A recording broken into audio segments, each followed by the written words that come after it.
ఈరోజు మనం బాధ్యత అనే అంశం గురించి మాట్లాడుకుందాం. కానీ ఆ పదం వినగానే మనకు గుర్తొచ్చే బరువు, విధి అలాంటి వాటి గురించి కాదు.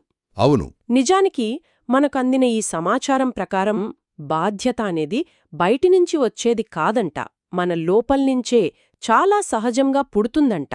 ఖచ్చితంగా. అసలు ప్రశ్న అదే కదా. బాధ్యత అనేది మనపై రుద్దబడేదా, లేక మనలో అవగాహన పెరిగే కొద్దీ సహజంగా వికసించేదా? అవును. మన దగ్గరున్న ఈ మూలాలు చాలా స్పష్టంగా రెండో వాదన వైపే మొగ్గు చూపుతున్నాయి. మరి ఈ విశ్లేషణను ఈ ఒక్క వాక్యంతో ప్రారంభిద్దాం. ఇది నన్ను చాలా ఆలోచింపజేసింది. బాధ్యత తనంతట తానుగా ప్రకటించుకోదు, అవగాహన పరిపక్వం చెందినప్పుడు అది వస్తుంది. ఆ వాక్యంలోనే మొత్తం సారాంశం ఉంది. బాధ్యత అనేది హ్మ్, మన తలుపు తట్టదు. అది మన లోపల మన అవగాహనతో పాటు నెమ్మదిగా మొలికెత్తుతుందన్నమాట. సరే, అయితే ఆ ప్రక్రియ ఎలా మొదలవుతుంది? ఈ మూలాల్లో మొదటి ఆలోచన సృష్టి ప్రారంభదశ గురించి చెబుతుంది. ప్రతి చర్యకు ఒక పర్యావసానం ఉంటుందని, సృష్టికి లోతైన అవగాహన కలిగింది అంటారు. అవును. ప్రతి కదలికకు ఒక ప్రాముఖ్యత మొదలైంది అని కూడా. అంటే మనం చేసే ప్రతి పనికి ఒక ఫలితం ఉంటుందని తెలుసుకోవడమే మొదటి అడుగనమాట. నిజమే. దీని ఒక చిన్న ఉదాహరణతో అర్థం చేసుకోవచ్చు. ఒక చిన్న పిల్లవాడు మొదటిసారి వేడిగా ఉన్న వస్తువును ముట్టుకుంటాడు. ఆ క్షణం వాడికి నొప్పి అనే పర్యావసానం గురించి తెలీదు. తెలీదు, అవును. కాని ఒక్కసారి ఆ అనుభవం కలిగాక ఆ వస్తువు పట్ల వాడిలో ఒక మార్పొస్తుంది. ఒక బాధ్యత వస్తుంది. దీన్ని జాగ్రత్తగా ఉండాలి అని. ఎవరో చెప్పకుండానే. ఎవరు చెప్పకుండానే అనుభవం నేర్పుతుంది. అంటే కారణం ఫలితం అనే సూత్రం అర్థం చేసుకోవడం. ఈ మూలాల్లో చెప్పినట్టు బాధ్యత ఒక ఆజ్ఞగా లేదా భారంగా రాలేదు, అది సహజంగా అవగాహన విస్తరించినప్పుడు ఉద్భవించింది అనే వాక్యం ఇప్పుడు మరింత స్పష్టంగా ఉంది. కరెక్ట్. ఇక్కడ అవగాహన తర్వాత వచ్చేది శ్రద్ధ. సృష్టించబడిన దానికి శ్రద్ధ అవసరం, కొనసాగించబడిన దానికి శ్రద్ధ అవసరం. కేవలం తెలుసుకుని వదిలేయడం కాదు. కాదు, తెలుసుకున్న దాని ప్రకారం నడుచుకోవడం. ఆ శ్రద్ధ నుంచే బాధ్యత అనే భావన బలపడుతుంది. మీరు చెప్పింది వింటుంటే ప్రతి కదలిక దాని తర్వాత వచ్చేదాన్ని రూపుదిద్దుతుంది అనే వాక్యం గుర్తొస్తుంది. అంతా ఒక గొలుసుకట్టు చర్యలాంటిది కదా. సరిగ్గా అదే. బాధ్యత అనేది మనం ఒంటరివాళ్లం కాదనే సత్యాన్ని మనకు గుర్తుచేస్తుంది. ఈ ఆలోచనే మనల్ని తర్వాతి అంశానికి తీసుకువెళ్తోంది. బాధ్యతకు స్వేచ్ఛకు మధ్య ఉన్న సంబంధం. ఇది చాలామందికి గందరగోళంగా అనిపిస్తుంది. అవును. ఈ రెండో శత్రువులేననుకుంటారు. కాని మన మూలాలు ఒక అద్భుతమైన మాట చెప్తున్నాయి. బాధ్యత స్వేచ్ఛను నిరోధించదు, అది దానికి దిశానిర్దేశం చేస్తుంది. ఇది చాలా ముఖ్యమైన విషయం. స్వేచ్ఛ అంటే అదుపు లేకుండా ఏ దిశ లేకుండా తిరగడం కాదు గదా. కాదు. అలా అయితే అది విధ్వంసానికి దారితీయవచ్చు. ఒక నదిని తీసుకోండి, దానికి గట్లనేవి లేకపోతే అది వరదలా మారి నష్టం చేస్తోంది. నిజమే.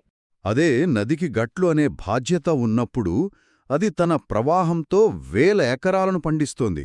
ఇక్కడ గట్లు నది స్వేచ్ఛను అడ్డుకోవడం లేదు. దానికొక దారి చూపిస్తున్నాయి. అవును, ఒక ప్రయోజనాన్నిస్తున్నాయి. అంటే బాధ్యత మన శక్తికి ఒక రూపాన్నిస్తుందన్నమాట. ఖచ్చితంగా. అందుకే మూలాల్లో బాధ్యతతో సృష్టి బరువుగా అనిపించలేదు, మరింత అర్థవంతంగా అనిపించింది అని చెప్పారు. ఒక పనిపట్ల మనం బాధ్యత తీసుకున్నప్పుడు మన ఉనికికి ఒక అర్థం వస్తోంది. మనం చేసే పనికొక విలువ వస్తుంది. అవును. ఆ బాధ్యత మన జీవితానికి ఒక ఎందుకు అనే ప్రశ్నకు సమాధానమిస్తోంది. ఇప్పటివరకు మనం మాట్లాడుకున్నది కొంచెం తాత్వికంగా ఉంది. ఇప్పుడు దీన్ని మన రోజువారీ జీవితానికి ఎలా అన్వయించుకోవాలి? ఈ మొత్తం కథ మన గురించే. మూలాల్లో ఒక వాక్యముంది. మానవ జీవితంలో బాధ్యత తరచుగా నిశ్శబ్దంగా వస్తోంది. మనకు దాన్ని మోయమని చెప్పినప్పుడు కాదు. కాదు, మన చర్యలు మనల్ని మాత్రమే కాకుండా ఇతరులను కూడా ప్రభావితం చేస్తాయని గ్రహించినప్పుడు వస్తోంది. ఇది చాలా నిజం. చిన్నప్పుడు పెద్దవాళ్లు బాధ్యతల గురించి చెప్పుతారు, కాని అది మనపై రుద్దినట్టు అనిపిస్తుంది. అవును. కాని అసలైన మార్పు మన చర్యల ప్రభావాన్ని మనం కళ్ళారా చూసినప్పుడు వస్తుంది. నేను సరదాగా అన్న ఒక మాట నా స్నేహితుణ్ణి ఎంత బాధపెట్టిందో చూసినప్పుడు ఆ క్షణంలో నాకు బాధ్యత అంటే ఏంటో తెలిసింది. ఆ అనుభవం ఎవరూ చెప్పలేని పాఠం నేర్పుతుంది కదా. ఖచ్చితంగా. అప్పట్నుంచి మన మాటలకి చేతలకి బరువుందని తెలుస్తుంది. అంటే ఈ మొత్తం ప్రక్రియను మనం 3 మెట్లుగా చూడొచ్చు. మొదటిది మన చర్యల ప్రభావంపై అవగాహన. కరెక్ట్. రెండవది ఆ అవగాహనతో శ్రద్ధ చూపడం. అవును. మూడవది ఆ శ్రద్ధ వల్ల మన జీవితానికి ఒక లోతైన అర్థం రావడం. అద్భుతంగా చెప్పారు. ఇదొక వలయం లాంటిది. అవగాహన శ్రద్ధకు దారితీస్తుంది. ఆ శ్రద్ధ మన స్వేచ్ఛాయుత చర్యలకు ఒక లక్ష్యాన్నిస్తుంది. దానివల్ల మన ఉనికికి ఒక అర్థం వస్తుంది. సో మనం మాట్లాడుకున్న దాన్ని బట్టి చూస్తే బాధ్యత అనేది మనం భయపడాల్సిన భారం కాదు. కాదు. అది మన చైతన్యం పరిపక్వం చెందడానికి ఒక సంకేతం, మన ఉనికికి విలువనిచ్చే ఒక అంతర్గత ప్రక్రియ. అవును, స్వీకరించాల్సిన ఒక సహజ పరిణామం. మన ఎదుగుదలలో ఇదొక ముఖ్యమైన దశ.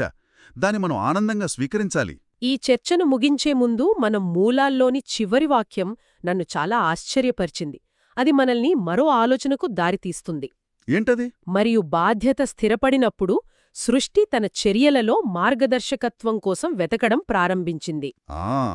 ఇది చాలా ఆసక్తికరమైన మలుపు. అవును, బాధ్యత ఎలా పుడుతుందో చూశాము, కాని అది మనలో స్థిరపడ్డాక మరో కొత్త ప్రయాణం మొదలవుతుందన్నమాట. అంటే నేను బాధ్యత వహించాలి అనే అవగాహన ఒకెత్తైతే, ఈ బాధ్యతను సరిగ్గా ఎలా నిర్వర్తించాలి అనే అన్వేషణ మరో ఎత్తు. సరిగ్గా చెప్పారు.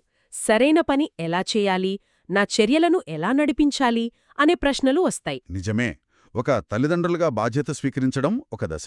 పిల్లలను ఎలా పెంచాలి అనే మార్గదర్శకత్వం కోసం వెతకడం తరువాతి దశ. ఇది మనల్ని ఒక ముఖ్యమైన ప్రశ్న దగ్గర వదిలివేస్తుంది. మనలో ఈ బాధ్యత అనే భావన బలంగా నాటుకున్న తర్వాత సరైన మార్గదర్శకత్వం కోసం మన అన్వేషణ ఎక్కడ మొదలవ్వాలి, ఎలా మొదలవ్వాలి, ఇది ఆలోచించాల్సిన విషయమే.